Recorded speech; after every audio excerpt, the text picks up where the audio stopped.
का क्रम को श्री परीक्षित जी को सुनाया।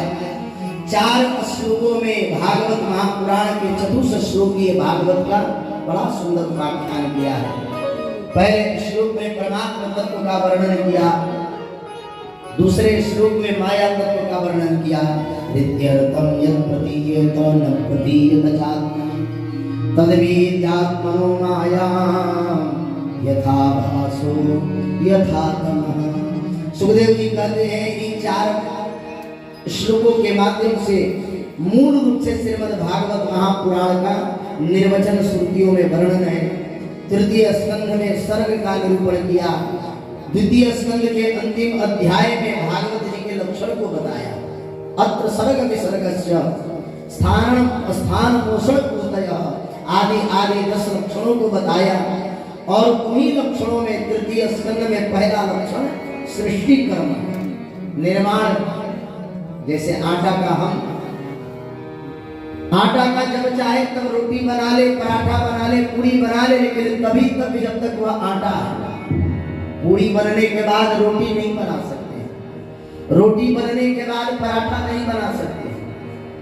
सनी हुई आटा जब तक है तब तक चाहे जो बना लो, लेकिन एक बार बन जाने के बाद दोबारा उसका पुनश्चक्रण नहीं होता है। सृष्टिवाचक प्रश्नों का उत्तर दिया। मैत्रेय जी महाराज से विदुर जी का संवाद सुनाया है। विदुर जी महाराज ने मैत्रेय ऋषि से पूछा, प्रभु बताइए, इस संसार में मनुष्य कर्म तो करता है सुख भोगने के लिए, लेकिन प्रभु करोगे तब तक मानेगा परिवार हमने सब केवल थरिया पर भोजन करके और सुबह से लेकर के शाम तक सो। तो जो बाप पैदा किया है वो अभी लिखा करके तुझे हमने युग बनाया केवल सोने के लिए। वह बाप भी अपने बेटा को कहता है महाराज किसी काम का बेटा नहीं। सब जगह काम की वैल्यू है, काम नहीं करोगे तो कोई। जिस पर विश्वास किया है बड़ी महाराज जन्म मरण दुसह दुख हुई। बेटा को पाले पोसे उसके कष्टों को सहा और सहने के बाद उसे अपेक्षा हुई कि वृद्धावस्था में सेवा करेगा, वो सेवा नहीं करेगा। महाराज उसी ने हमें निराश किया है।